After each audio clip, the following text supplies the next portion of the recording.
Muito bem, meus amigos do Independente, comentar com vocês sobre toda essa polêmica envolvendo a cineasta Petra Costa, né? Dar aqui a visão nossa do canal também, porque eu venho publicando sobre esse assunto desde ontem, e a crítica da Petra, na verdade, ela calou fundo aí no pessoal de extrema direita, porque a entrevista dela teve uma repercussão muito grande aqui, as militâncias de extrema direita bateram forte nela, houve até uma crítica, na minha opinião, de muito baixo nível, vinda do Pedro Bial, um homem na idade dele, já com os cabelos brancos, senil, experiente no jornalismo, um homem que se apresenta publicamente como um homem garboso, educado, elegante, fazer uma crítica daquela chula de baixo nível, entende, misógina, até publiquei aqui no site do Independente.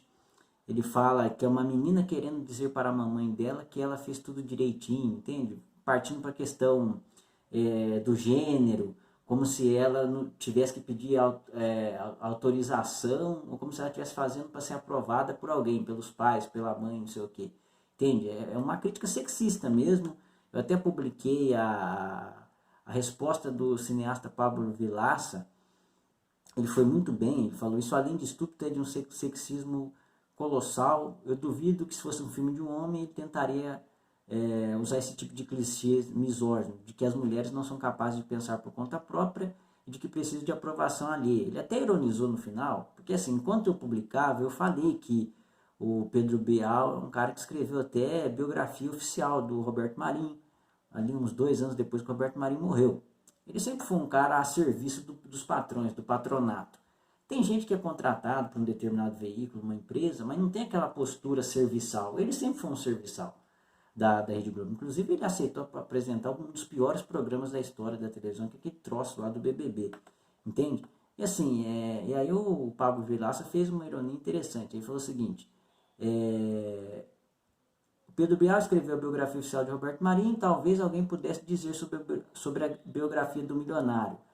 É um menino querendo dizer para o papai dele que ele fez tudo direitinho, que ele está ali cumprindo as ordens do pai. Ele ironizando, ele usando a mesma coisa que o Pedro Bial falou da Petra para falar do Pedro Bial. Na verdade, o Pedro Bial, mais uma vez, essa crítica deslocada e mal educada que ele fez à Petra, é porque ele está defendendo as dores da Globo, porque o documentário Democracia em Vertigem ele apresenta a Globo como um dos atores políticos que fizeram parte da correlação de forças que construiu o golpe para derrubar a Dilma da presidência. E a Globo realmente participou. A Globo, no Esporte Espetacular, domingo de manhã, tinha chamada para o pessoal ir para a rua manifestar, né, contra o governo. Então a Globo fez isso. Como ela hoje trabalha para destabilizar o Bolsonaro, mas com certa, de forma mais defensiva, pragmática, porque na verdade a Globo é favorável à política econômica do Paulo Guedes e também está do lado do Sérgio Moro e da Lava Jato. A Globo não quer o PT lá, mas também não quer o Bolsonaro, mas quer a política econômica do Paulo Guedes. Então ela tenta desgastar o Bolsonaro para ver se em 2022 ela apoia o Moro ou o Luciano Huck, uma alternativa mais de centro-direita, que não seja uma de esquerda e que não seja uma extrema-direita como o Bolsonaro ou outro que porventura aparecer desse campo. Entende? Então é uma questão política e é por isso que eles estão batendo forte na cineasta, na Petra. Mas o mais absurdo é a SECOM, a Secretaria de Comunicação da Presidência, fazer uma crítica à Petra, falando que ela está lá, na verdade, apresentando uma imagem ruim do Brasil lá fora, ferindo a soberania nacional. Ferir a soberania nacional e vender as riquezas do Brasil da forma que eles estão vendendo, né? É o Bolsonaro na cópia do meio ambiente expor o Brasil ao ridículo. É o Bolsonaro falar da aparência da mulher do Macron. Isso tudo sim expôs o Brasil negativamente no exterior. Entende? A incompetência para coibir a questão do óleo nos nossos oceanos, nas nossas praias, a questão da queimada na Amazônia, tudo isso realmente, a postura do nosso presidente no conflito, entre aspas, no mal-estar entre o Irã e os Estados Unidos, enfim, isso tudo realmente ameaça os mercados brasileiros lá fora. E o Brasil hoje o Brasil nunca teve uma imagem tão ruim lá fora como tem hoje, entende? É um presidente antipático, é diferente dos presidentes anteriores que tinham uma boa relação. Você podia discutir a preferência do Fernando Henrique com os Estados Unidos, aí tem gente que chama a política externa do Lula de terceiro mundista, né? Enfim, não estou discutindo a questão ideológica, mas hoje há um alinhamento com os Estados Unidos, mas há um alinhamento com um tipo de direita agressiva, grosseira dos Estados Unidos. Só que os Estados Unidos têm força militar, tem o domínio da economia ainda do mundo. Então, o Brasil, as consequências para o Brasil são muito piores, entende? O próprio Trump trata o Bolsonaro com certo desprezo, entende? Não é esse, ele não tem essa reverência com o Bolsonaro. Ele está preocupado com os interesses do país dele. Então, quer dizer, a política externa do Brasil hoje é muito ideológica, entre aspas. Na verdade, tudo tem o fator ideológico, mas nesse nível, entende? Né, colocando as questões pragmáticas totalmente em segundo plano, nunca aconteceu antes. Então, quem são esses caras para falar que a Petra está tá colocando a soberania nacional em risco, tá riscando a imagem do Brasil no exterior? Isso não faz o menor sentido. Ela, na verdade, é uma cineasta, ela deu o ponto de vista dela no documentário, como você tem vários documentários, inclusive o documentário que fizeram sobre o Olavo de Carvalho, que é o guru do Bolsonaro, ele deu a visão conservadora também, entende? Livros que já fizeram contando a história do mensalão, é uma narrativa contra o PT, de conservadora, como no caso da Petra, ela dá a narrativa dela mais à esquerda, não deixa de fazer críticas também ao PT, por o PT ter reproduzido uma série de vícios que vinham da política antes, mas é óbvio que ela interpreta os fatos como ela vê, como ela entende. Então não faz o menor sentido a secretaria do governo atacar a Petra. É o Estado atacando a Petra. Isso fere o artigo 37 da Constituição, que fala na impessoalidade. Entende? Não faz o menor sentido isso. Se o Bolsonaro tivesse falado por ele mesmo, como ele fica no Twitter, já é uma coisa contraproducente, entende? E assim, fala como se fosse proibido o que ela fez. É um absurdo. O governo não tem que fazer esse tipo de avaliação. Né? Uma coisa é a militância de direita bater na Petra na internet. Aí você pode discutir se o ponto de vista é correto ou não e tal, mas um órgão do governo se expor dessa maneira é um absurdo completo. E aí hoje a Dilma também saiu em defesa da Petra. E assim, a Petra não falou nenhum absurdo, né? Ela falou que o Bolsonaro, ela usou algumas palavras duras. Ele incentiva os fazendeiros a queimar a Amazônia. É duro, mas esse governo, desde o governo Temer, na verdade, esses caras dão incentivos a ruralistas. O próprio Bolsonaro já falou, tem vídeo na internet dele falando que incentivando o armamento de fazendeiros, e aí ele coloca as coisas maniqueístas, né?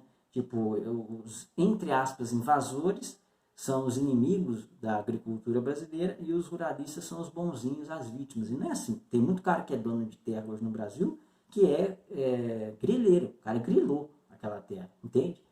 Tem caras que têm dívidas enormes com o Estado e desde o Temer eles perdoam dívidas e tal. E aí quando o assunto são os quilombolas, os indígenas, na verdade são os verdadeiros donos das terras aqui no Brasil, o que ele falou? Ele disse que lá o mais leve pesava 15 arrobas. Entende? É dessa forma que ele trata as comunidades tradicionais. É um absurdo. No Brasil a gente tem riqueza abundante. Entende? Nós temos espaço para todo mundo, mas e o que tem, na verdade, é a sobreposição do interesse de quem tem poder. É poder de pressão sobre o Estado. Isso os ruralistas têm. O Temer precisava do apoio dos ruralistas no Congresso, porque ou eles têm deputado ruralista ou eles têm deputados bancados por ruralistas. E ele precisava desse apoio para escapar dos processos de cassação. E o Bolsonaro dá um apoio também político, pragmático, mas é um apoio ideológico. Ele tem ódio das comunidades tradicionais, indígenas, quilombolas.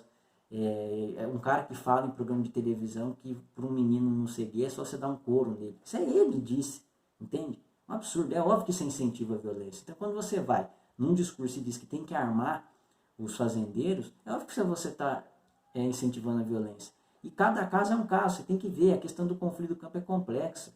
Entende? O Brasil tem muita terra, terra concentrada, tem muita terra grilada, tem terra improdutiva, entende? Então, tem muita coisa que está na Constituição, que a terra é de função social. Então, não dá para simplesmente criminalizar os movimentos sociais, criminalizar quem não tem terra, criminalizar quem é trabalhador. Muitas vezes, trabalho escravo nessas áreas rurais do Brasil, onde eles queriam, inclusive, padronizar as regras de previdência com as pessoas das áreas urbanas. É um absurdo.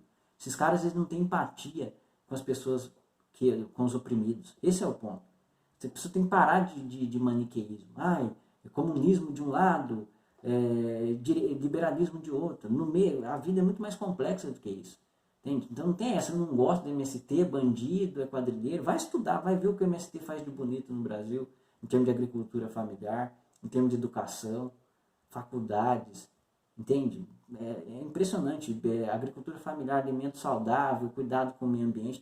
Se você tiver que apontar críticas, que faça, mas não criminaliza, como se todo o movimento social não prestasse. Como está errado também dizer que todo produtor rural é um criminoso, um bandido, entende? A gente tem que parar de maniqueísmo nesse país.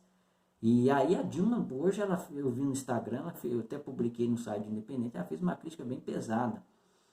Ela fala, como se não bastasse a grosseria misógina e sexista do Bial contra Petra Costa, ela cita a Secretaria de Comunicação da Presidência, exibiu um vídeo feito com dinheiro público para ofender uma artista brasileira porque ela exerceu o direito inalienável de criticar o governo numa rede TV. Perfeito, ela tem toda a liberdade de expressão. Não faz o menor sentido um órgão do governo criticar uma cineasta porque ela criticou o governo seja numa emissora nacional ou internacional. Petra foi serena na escolha das palavras ao dizer uma pequena parte do que os brasileiros e o mundo já sabem. Olha isso aqui que ela falou. O Brasil é governado por um machista, racista, homofóbico, inimigo da cultura, apoiador de ditaduras, da tortura e da violência policial e amigo de milicianos. Quer dizer, na verdade é muito interessante isso, por quê? Porque a Dilma é a principal vítima, politicamente, assim, do campo político, ela é a principal vítima daquele golpe de 2016. Entende? Então, toda aquela narrativa que o filme, que o documentário Democracia em Vertigem faz do golpe, a principal vítima é a Dilma. Ela que foi tirada da presidência da República. Entende? Então, a opinião dela neste momento dessa polêmica é emblemática. E ela vem com tudo, né? Para cima do Bolsonaro, que é uma consequência daquele processo. Ao tirar o PT do poder, o PSDB que participou daquele golpe achou que ele ia ser o beneficiado. E quem foi beneficiado foi a extrema-direita, né? Ficou um vácuo de poder ali, porque já havia Lava Jato também, com delações, passando por cima de direitos fundamentais e tal, com exageros e tal. E aí o que acontece? O PSDB apoiou o governo Temer, que tinha muitas denúncias contra ele também, uma direita toda rachada, fragmentada, né? Interesses de televisões que apoiam o governo, outras não. Então, no meio dessas rachaduras, surgem vácuos de poder. Por isso que hoje você tem o Moro pretendendo a presidência dentro do governo do Bolsonaro. Né? É óbvio que existe uma rixa. Não adianta os caras falarem que é a mídia que está alimentando. Não está alimentando. Existe uma disputa de poder que está em andamento entre esses caras. Então, e o PSDB foi engolido junto com aquele processo. Porque ele estava junto com o governo do Temer, entende? E aí depois, ele também foi alvo da Lava Jato de alguma forma. Não da forma que o PT foi, numa aliança desses setores do judiciário com a mídia para criminalizar o PT. Mas ele acabou pagando o preço também. E se não fosse a eleição do Dória em São Paulo, o PSDB hoje estava dizimado. Entende? É isso. E aí é emblemática a opinião da Dilma, né, sobre o filme. O filme aí foi indicado ao Oscar e nós vamos ver como é que vai ser. Se não ganhar, esse pessoal da direita tende a fazer deboche. E não há como. Esse filme ele já conseguiu muita coisa. Ele conseguiu dar uma narrativa de esquerda para o que aconteceu em 2016, que explica em muita medida a prisão do Lula e a eleição do Bolsonaro. Essa narrativa, ela ganhou corações e mentes no Brasil e no exterior também, e ainda foi indicada ao Oscar. E essa moça está dando entrevista nos Estados Unidos e para o mundo inteiro. Então não tem como conter isso. Não é a Secretaria de Comunicação da Presidência que vai conseguir conter isso. Não é a histeria de meia dúzia de militantes que vai conseguir conter. Claro, eles tentam criar uma contranarrativa, mas do aspecto da disputa de narrativa, esse documentário é vencedor. O Oscar vai ser mais um símbolo dessa vitória. E se ganhar, fortalece mais ainda. Aí nós vamos ver, né? Como é que vai ser essa disputa do Oscar no final de semana. Mas essa é uma posição que a gente está colocando aqui com algumas análises. E aí a gente vai atualizando vocês conforme forem aparecendo novas coisas.